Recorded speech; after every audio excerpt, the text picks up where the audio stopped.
What's up, y'all? You're listening to Husker Hype Radio. Listen and subscribe on Apple, Spotify, and YouTube. And if you're looking for more fun, head on over to Instagram, TikTok, and Twitter and follow us at Husker Hype Radio. This guy. Ladies and gentlemen, boys and girls, welcome to the Husker Hype Radio Podcast, episode 40. It's a big one, fellas. 40 episodes. Pretty badass. Rock and roll, man. E-Rock is... I'm ready for a war. Fuck yeah. Aaron, how are you feeling? Feeling good, bro. Monday night, Super Bowl yesterday. Fucking good day, man. What do we think about the Super Bowl? I know Eli didn't watch. Did you not watch? Had to. Okay, you did. Yeah. What did you guys think? Pretty boring. Pretty fucking boring Super Bowl.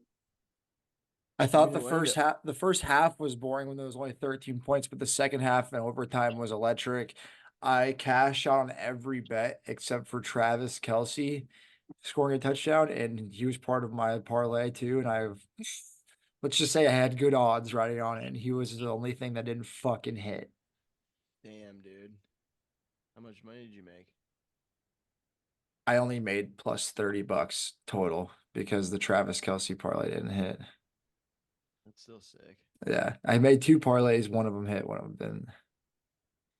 Yeah, baby. Sweet boys. I watched it, but I really don't remember it because I got pretty drunk. So I was just more drinking beers and eating buffalo chicken dip. Yeah. Yeah, I could tell when you were like, yeah, people are coming over to my house to watch the game.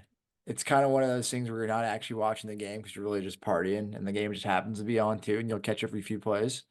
Yeah, that's what it was.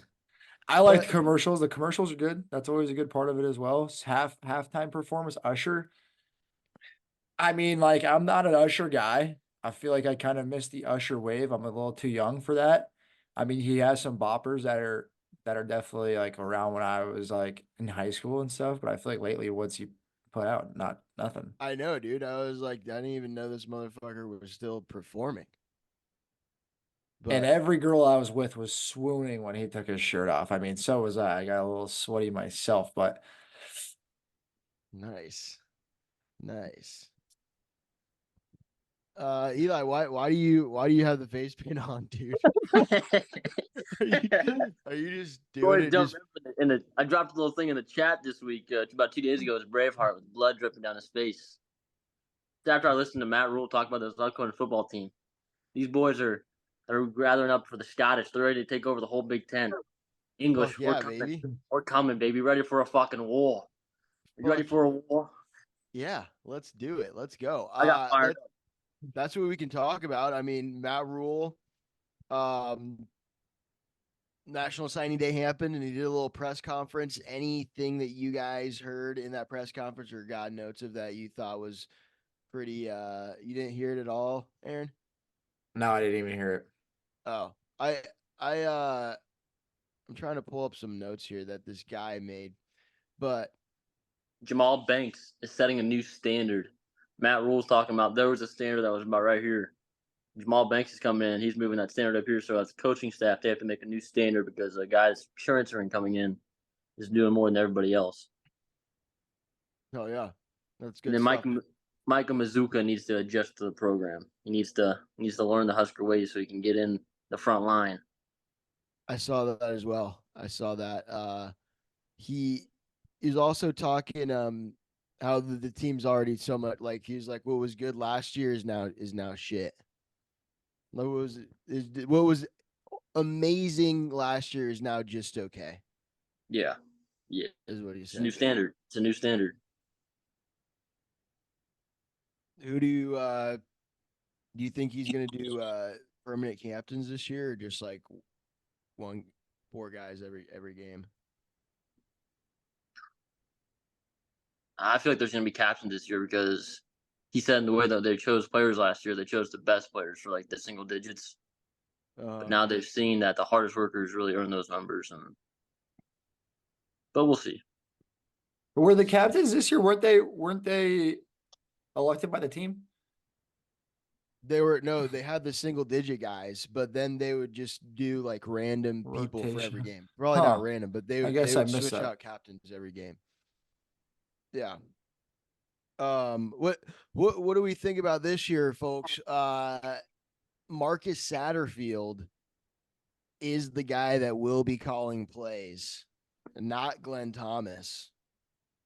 Matt Rule confirmed that Marcus is going to be the guy. What do we think about that? I was kind of surprised or intrigued at least, where it's like if you're bringing another guy in, labeling him as a co-offensive coordinator, like I feel like maybe that would have been. I was leaning towards he was going to have Glenn Thomas call plays, but now it's going to be Marcus. I think they'll both be in the room. They'll both be making up plays. I think Satterfield's going to be the one he's getting paid to call the plays. Well, and Satterfield also, he was on the field last year, right? Yeah. So do you think Glenn Thomas is probably going to have the eyes in the sky up top? Yeah, it's going to be the quarterback coach up there. Well, shit. Halfway through the season, they put Satterfield up in the box. You remember because he was on the field for a while, and then they put him up top. Really? Yeah, but I So think I Glenn feel like- Thomas is just going to help him out. I mean, like you said, Eli, they're just both going to be in the room. I listened to Glenn Thomas's introductory press conference. The main key point I took away was that he just likes to play off people's strengths, like the good old 49ers offense. Run, throw, and play action. Just some basic football. Yeah, if it's working, don't fix it. Fucking, if we run the ball the whole damn game, we'll have to run the ball the whole damn game. If they're not going to stop it, we're going to keep on doing it. That's how Michigan just won the national championship. Yeah, that is how Michigan won the national championship, dude. It's like that. I'm not trying to fucking be flashy or do all this and that. All we got to do is win the damn ball game. Come on, Glenn. Let the defense go on the field and eat. Let the defense go on the field and eat. Hold on to that ball, score. Let the dogs come out. Yeah, baby. What else do we got here? Signing day. We got a couple of guys. We got like some dudes from Nebraska. Ed Foley's just doing his thing, getting the boys to, come be Huskers, what they dreamed of doing their whole lives. But we got a really, really big one, not from Nebraska. Keona Wilthy. Wilhite. What is it? Wilhite. Oh, Wilhite. Yeah, Keona Wilhite. Dude sounds like a freaking dog. 6'5", 240. He's a 4-star. I think he's out of Washington, right? Arizona. Yep. But he was predicted heavy to go to Washington before DeBoer left. And then after that, it was UCLA for the longest time. And then Tony White just came in and swooped him up. Now we got Keona Wilthy with Telly. I'm sorry. Wilhite. So that's pretty sick. We also got another dude. I forgot his name, but he's a safety. Kamir Prescott. Stolen from the badges. Yep. Give him to me. Yep. What's his name? Kamir Prescott. Yeah, he's a fucking dog too. I saw his highlights. I think I sent him to Aaron. He just comes down like a piss missile. He fucking goes down that field, dude. He'll rip your damn head off if you're not careful. Kamir. Well, Deshaun Singleton in him. Prescott. Dude, there's 25 guys, 25 defensive backs on the Nebraska roster at this point in time right now. That's kind of insane. Some of them will leave. They always do.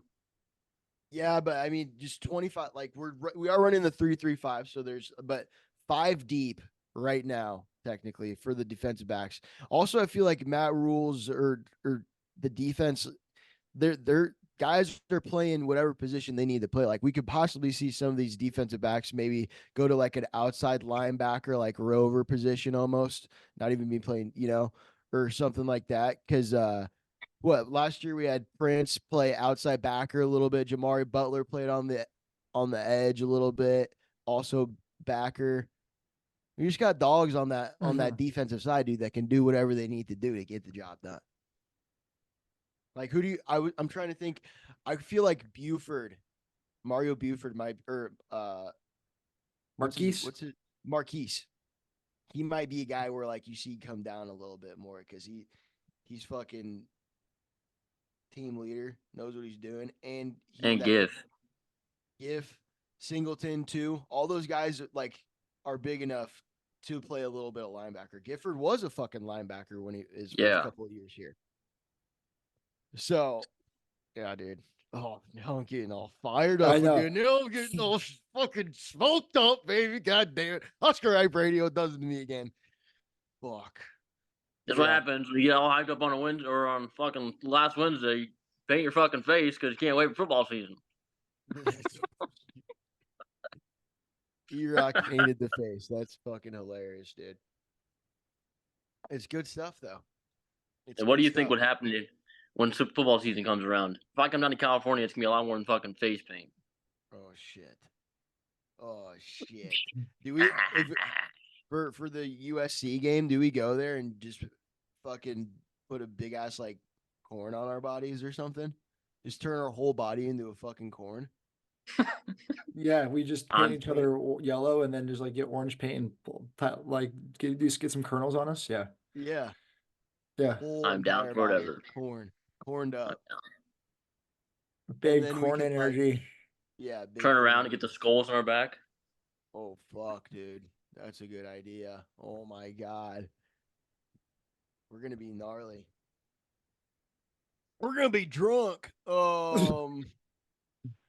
What was I gonna say? What else do we got, fellas? Light news week. Keona's coming. Kamir's coming.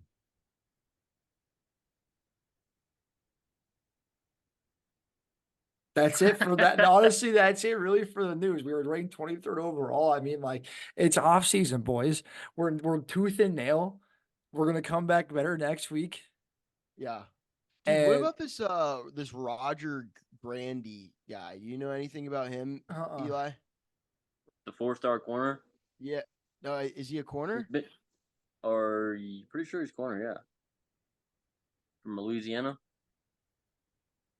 Or is he a D end? I don't know. Let me look it up.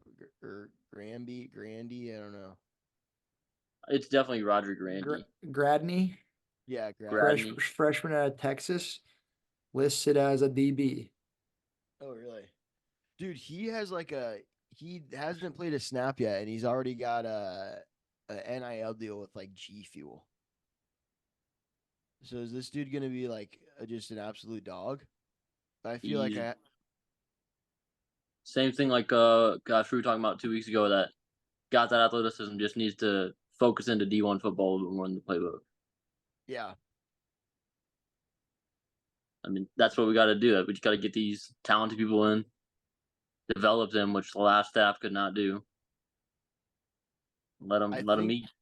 I think a big thing too is what they're doing, where it's like when he was talking about Coach Rule's talking about Micah Makuza or any other guys that do have talent and can play, but it's like, dude, if you don't fucking subscribe to what we're putting down, or you're not doing good in the playbook, then it doesn't matter how much talent in the world you have. You got to be ready, prepared to go out on the field, because they got a ton of other guys who can do the same exact thing. That's a good way to do it. I like that, how they do it that way. What else? Well, I mean, that is a good way to lead the team, because that gets everybody else behind them thinking, well, hey, he might be more talented than me, but if I work my ass off, I'm still going to start over him.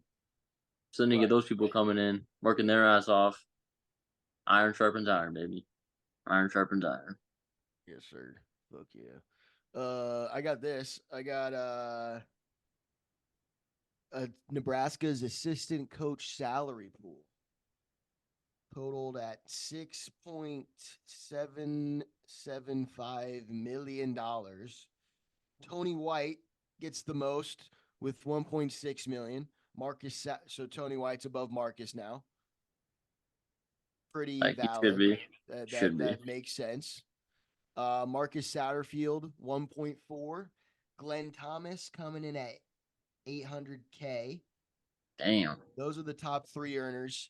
And then it drops down a little bit. Well, that's kind of surprising how much more Satterfield's getting paid than Thomas. I think it's weird that they're putting the co-offensive coordinator title on him. I feel like he's more going to be just the quarterback's coach, but I don't know. You know? That's right. Yeah, definitely more of a quarterback coach because that's what Matt Rule said in his press conference. He said he wants somebody that can be full time with the quarterbacks. Marcus can focus on the play calling and tight ends. Yeah, maybe also Marcus and Donovan Raiola more run game coordinator guys, and then Glenn Thomas will be a little bit more pass game. But yeah, just there's no. I feel like he's not calling the plays. He was brought in to coach the quarterbacks, is what I think. And probably just help the scheme. I feel like that's Right. that's probably overall just like overall game plan. Yeah, coming from the NFL too. Evan Cooper, DB's coach, making $670K. Ed Foley, 550,000 above, or Evan Cooper, Ed Foley, then Donovan Raiola at $500,000. So Ed Foley's making more than Donovan Raiola. Special team, I guess he's technically a coordinator, special teams coordinator.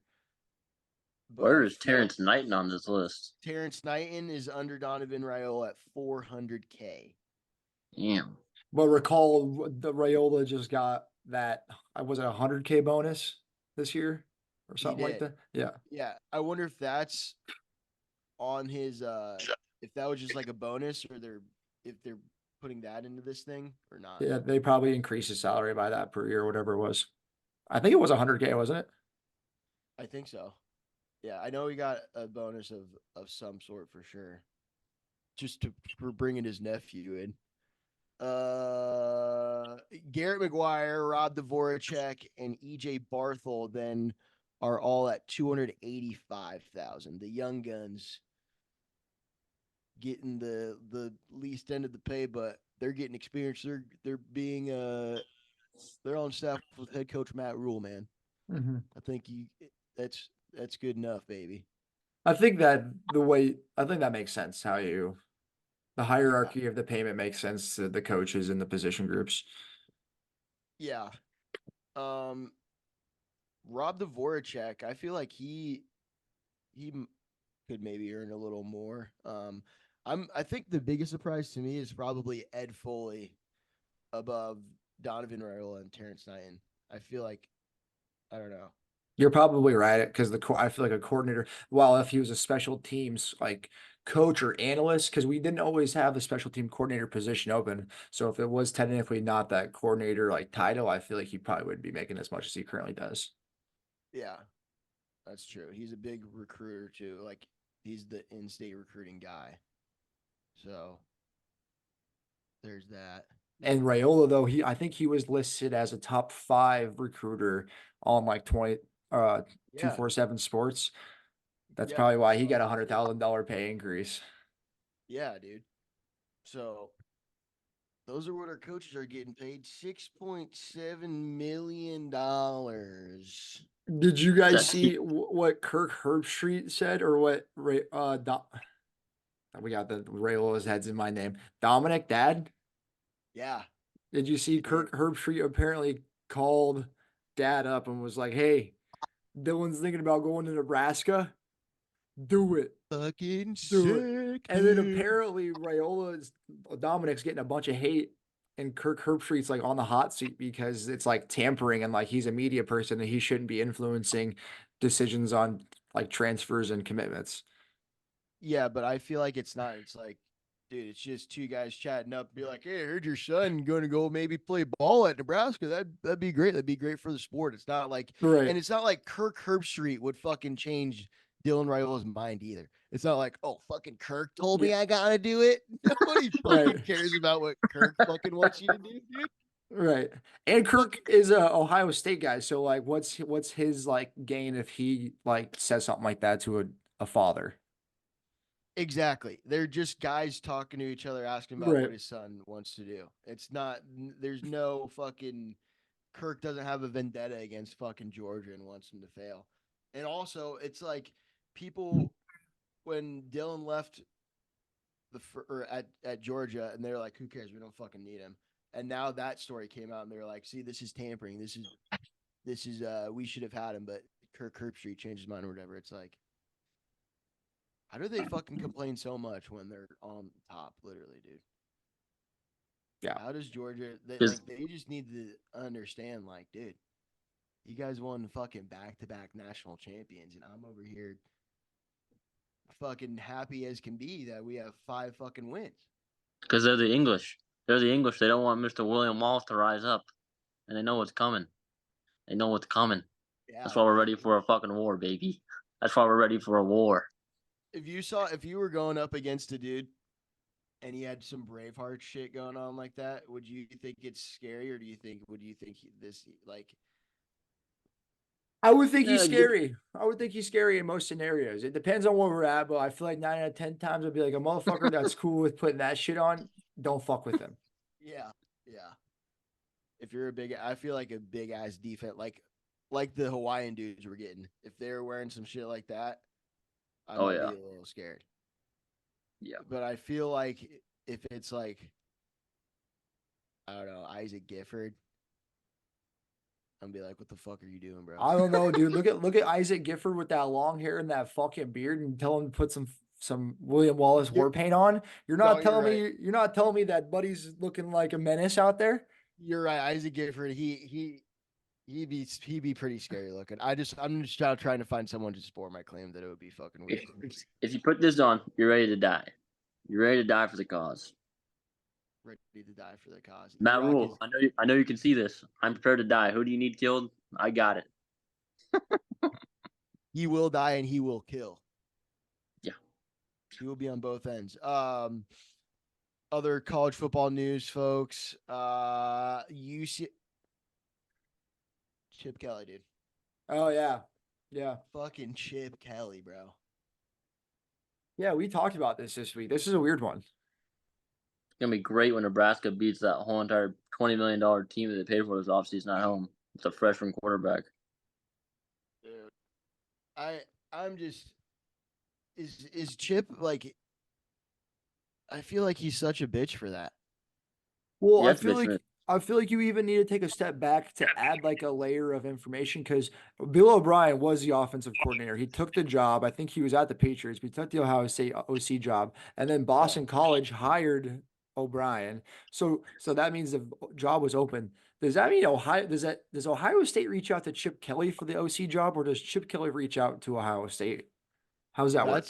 That's kind of what I think, that Chip Kelly might have been like, dude, I want to get the fuck out of here. I see you guys got a job opening. Right. Because, yeah, I think you're right, Aaron. I think it was more maybe Chip Kelly calling up and be like, yo, can I have the job? Right. I think maybe he's at the point in his career where he just doesn't want to be a head coach. Like, that's what it's got to be. Because Ohio State offensive coordinator is not a better position than the UCLA head coach. Especially not going into the Big Ten. Yeah. Yeah, and now UCLA is going to be joining the Big Ten, so that ups that position value as well. You're recruiting in Los Angeles. You're living in fucking Hollywood.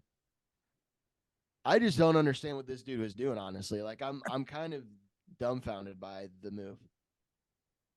I think you're right. I think that he that had to have probably been something. I feel like he was tired of recruiting. He's tired of being a head coach. He wants to take a step back and like that kind of role and just focus on offense, what he's best at. Yeah. Or he also saw like the writing on the walls at UCLA, because he was kind of on the hot seat this year a little bit, and maybe he kind of saw the writing on the walls, kind of saw the state of the program and the future of it. Maybe didn't like the administration. There's a lot of like intricate stuff that we don't know, obviously, but. Weird move, because I feel like that's not a lateral move. That's a step back. Yeah, and I think that, well, maybe UCLA, like you said, administration wise, like they probably don't really give a fuck about football that much. Like, they're in California. But they care enough to join the Big Ten, though. That's true. That's very true. I mean, yeah. Another idea. He could have been going through the schedule. He's like, yeah. Cakewalk, Michigan State. That'll be a tough one. We have to go to Nebraska, win. Oh, I can't do that. I can't go to Nebraska and play in that cold weather. Hey, Coach Ryan, can I come join you guys? I can't lose to Nebraska. And are It's you gonna guys happen. familiar with Deshaun Foster, the new UCLA coach at all? Because I personally haven't heard of him. No, I never fucking heard of him. When I saw it on my Twitter, I was like, I don't even know. But he tapes his fingers, probably for play calling, maybe. But I tape my yeah, fingers too, right before I sniff them. I guess he's a star running. He was a running back for Yeah. UCLA, but I never heard of him. And I don't even know. He wasn't like a coordinator for UCLA before this either. He's an assistant coach. So kind of weird. I mean, it's just an inside hire, kind of like a Mickey Joseph hire almost. If we were to do that with him, like nobody probably knows who Mickey Joseph is, but formerly played for Nebraska, Mm-hmm. like that type of thing. Where I wonder how the UCLA fans feel, because I feel like if you're UCLA, you think that you can probably get a pretty big name, you know? From the reactions I saw, the UCLA players were hyped, and the only reactions I've heard from like the media was like good stuff. But Yeah. it's only been like a day or two, right? That's just a super tough fucking first job, bro. You're from a former assistant coach to now a head coach, joining the Big Ten. Going to Fucking- Nebraska. Yeah. November Fuck, I feel bad for 2nd. you, buddy. Feel It's bad for you, November buddy. too, so it'll be cold. November 2nd. That's my anniversary with my girlfriend, my fiance. Oh, honey, it looks like we'll be spending it in Lincoln. Watching the Bruins get their ass kicked. Dude, that's so fucking, yeah, that's crazy, man. I think Chip Kelly it just kind of pisses me off that he's an offensive mastermind. Probably will be the best, like, former head coach, now offensive coordinator. Fucking did it all at Oregon. And now he's going to fucking Ohio State. It's like they're just getting too good, dude. Yeah, I Fuck really- Ohio State. I Has he guarantee done the anything with odd. UCLA? What'd you say? Has he done anything with UCLA? No, he really didn't. He probably won like what, average of like 8 games every year. Yeah, Maybe he went didn't make 8 a and bowl 5 game a this couple year. of times. Yeah. So that's kind of interesting. Yeah, it's not like the past couple of years UCLA's offense has been off the fucking charts, which they haven't. Like their defense the past couple of years, I feel like has been better than their offense for UCLA.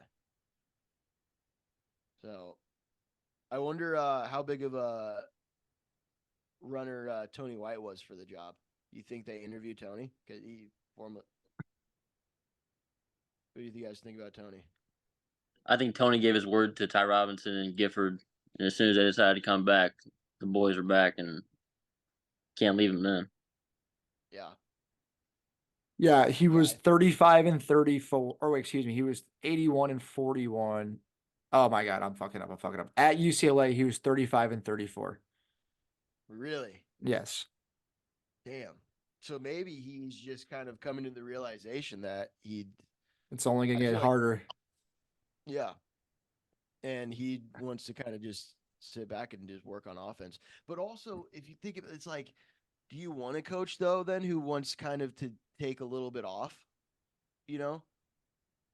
Nope. He's taking I a don't. step back. Like it's not a head coaching job, so he's being an offensive coordinator, but it's still like if you think he's gonna like work a little less, like that's what he wants to Well, I do. think the analogy I would use is like I'm a two-way player. I play offense and defense, wide receiver and DB. I'm actually gonna stop being DB because I want to focus more on wide receiver. Right? It's not necessarily he's taking less off. He just wants to focus on something and fine tune his craft. Yeah, I guess I can see that. And I feel like with the guys at Ohio State, better talent than UCLA right now. So like just the guys that they recruit, he can probably open his playbook up so much more. Fucking develop. They got Travion Henderson and Quinshawn Judkins this year, dude. And it's like, fuck Ohio State, bro. I fucking hate that shit. Whatever, man. What do you think he's getting paid? Chip Kelly salary. Let me look it up. Yeah, let's see if 2 that's mil? public. It's $2 million. I'm gonna guess. I'm just Yeah. Chip Kelly, $2 million per season. You're right, Eli. 2 mil. damn. Yeah. Dink. That's a third of our entire assistant coaching staff. That's fucking true, bro. I'm looking up this Chip Kelly article. See how much he made at UCLA. He probably made like 3 or 5, like 5. I'm A guessing. year, yeah. Well, I'm gonna look up the Every odds for the national championship this year. See what Ohio State got updated to. everybody goes to Ohio State for money. You go to Nebraska for that end, baby. Go to 'Cause we bleed red and we shake corn. That's right. That's We don't right. want money. Sure, money's nice. We're gonna kick your ass. That's right, dude. Once the train starts rolling, bro, it's not going to be about the money anymore. It's about playing for the University of Nebraska and fucking stomping people's every single week, Braveheart style. Kill or be killed. Do I go to the spring game just full body Braveheart? Yeah, you do. Yeah, you get on the field and rush the field too. Just fucking go on naked in the middle of the second quarter or something. Turner, you can't fucking block for Dylan. I will. Yeah. Then I get ran the fuck over. I get taken off the field like hard. Kelly's salary at UCLA was 6.2. So now he's just making 2 mil. And you're living in fucking Columbus. What the fuck is this guy thinking, bro? I just don't understand. I feel like, well, Uh, he's also not a young dude anymore. He's probably to the point where he's like made enough money, I feel like, right? Yeah. And do you think I feel like it might be also him wanting to chase like a title too? Like I Right. think he never had a title at Oregon, as good as they were all the time. Never had a title.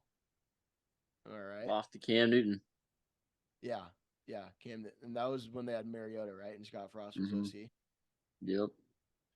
Dude, Scott Frost still not picked up by anybody yet, or I think that Scott Frost isn't going to coach in it again, dude.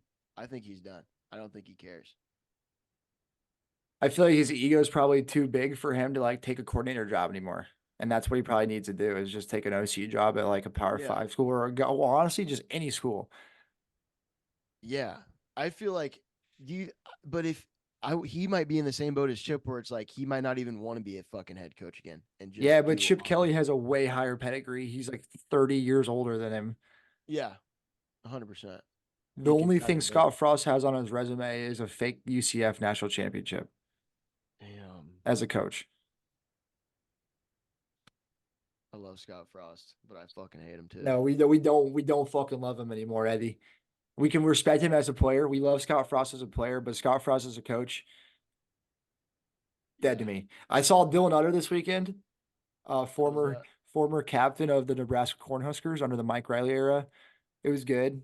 Adapt him up. We were at the Papillion basketball game watching Eric Ingerson, tight end, just committed to Nebraska. He plays basketball for Papio. He's a big boy, 6'7", like 250, dude. Getting every board, just fucking shitting on the Papio South Titans. Dude, fuck that shit. I saw that they stormed the court on. You can't do that. You don't do that, dude. I will say also, like the chanting, the high school chants, student section chants, way worse nowadays. I remember there was not a point in the game when we would shut up, and it was like quiet most of the game, to be honest. Seriously, for the Titan Monarch basketball game. Yeah, like it really, like there was moments where it was like, okay, it's getting rowdy, especially like the last like 5-ish minutes. It got pretty rowdy because going into the fourth quarter, Papio was at 8, and then we only ended up winning by 1 point. And so during that like comeback and back and forth, it was pretty like rambunctious, but that was about it. And there was no like we are Papios. Like if once you win the game, you gotta be like we are Papio. It was whatever. I'm just trying to say if it was me, it would have been way rowdier. Yeah, they don't got the spirit anymore these days, huh? Kids are soft, man. Kids are soft. I also saw Josh Banderas. Fuck yeah, where at? I was touring a venue for a wedding with my fiance. I was touring a wedding venue, and he's the owner of the place. And we were just chatting, and he like brought up a couple players that I knew that were from Papillion. And then he was talking about how he was like coaching at football at Oregon State. I like obviously like put 2 and 2 together pretty quick that he played for Nebraska at one point. So I just asked him, I was like, yo, did you play for Nebraska? He's like, yeah, I did. And I was like, what's your last name? He said Banderas. And I was like, you're Josh Banderas? He said, yes. And I was like, I just did this. I just he took his glove off, shook my hand, and I was like, dude, you were a dumb hat for the ball, linebacker, dude. Yeah, he was. I want to watch some Josh Banderas highlights because he was 52, right?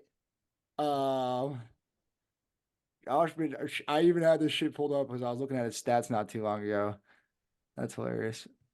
I think something like that, yeah. But yeah, he was a cool dude. Nice, but he's coaching football for He was. Oregon State. Yeah, he was, and now he lives full time back in Nebraska. So shout out him. Nice, and he runs a little wedding farm, or is he on a farm, or is it just strictly for wedding? Apparently, yeah, it's like a venue that they're currently actually building, and he does. I think he said he has a woodworking business. Oh, sick. Yeah, him and his fiance, super nice couple. She's a hygienist for a dental hygienist, so her and Mackenzie got along. Nice. Dude, you might be buddies with Josh Banderas here pretty soon, man. It's all the hop on the pod, baby. And then so I'm there with Mackenzie and her mom, and Mackenzie goes, yeah, Aaron's a really big Nebraska football fan. He has a Husker podcast. And he was like, oh, really? And then his fiance goes, oh, ask him to come on. He'll come on anytime. He's like, yeah, I love to do that kind of stuff. And then I was like, no way. Josh Banderas. That's right. Yeah. All right. Josh Banderas. He said he would come on anytime. I mean, I feel like it was one of those like spur of the moment. Yeah, we're here right now and we're gonna be together for the next 20 minutes. So I'm gonna say I'm gonna do it. Right. That's not happening. That's not happening. But with that being said, I will ask him at some point to do it. Fuck yeah, dude. I wasn't trying to fangirl too much because like I didn't want to like at the end of the day he was also like touring me this place. So I was like trying to like make the main thing and not be like, dude, back in the day, bro, you had a fucking hat for the ball. You're plugging those gaps like it was a fucking What about Utter? Did you ask Utter? Did you tell him about Husker Hype Radio? Utter's I feel like Utter's low key a white whale for me. I don't think that he has any idea about Husker Hype Radio. I don't think he follows me on any sort of social media, but every time I see him, we say hello to each other. Oh, nice. He's another guy probably at some point I'll have to have the balls to ask him to come on the pod. Yeah. Some guys on. And then, yeah. We also need to probably like have topics and be a little more buttoned up and not just like start recording and then be like, exactly. All right, Josh Banderas. Maybe like during the season too, we can talk about a game a little bit or like coming up. When we actually got some fucking shit to talk about. Yeah. Well, we could always make some questions up because honestly, it'd be a pretty good off-season thing too. There's like former players coming on. We'll iron the details out at some point. Yeah. I want to talk X's and O's with one of the former players. I don't want to. I mean, it's good knowing about former stuff, but I want to talk X's and O's, get the players on the field standpoint, because that's where the doctor comes in. That's where I want to ask them who had the biggest dick on the team in the locker room. I'm gonna be like, I'll be right back. All right, gang. Well, I guess that was episode 40 of the Husker Hype Radio podcast. I had a great time. E-Rock's fucking dressed in some blood, looking like Braveheart. He's probably going to keep that on tonight because he's a fucking psycho. E-Rock's got to do a YouTube, Instagram promo after this with the face paint on. Yeah, you do. All right. Do it on the Instagram. Should I just save it and then post it once the thing comes out? No, just do it right now and say we recorded it and fucking add the link. Yeah. All right, folks. Bleed red. Shit corn. Go Big Red. Big Red. Go Big Red. Peace.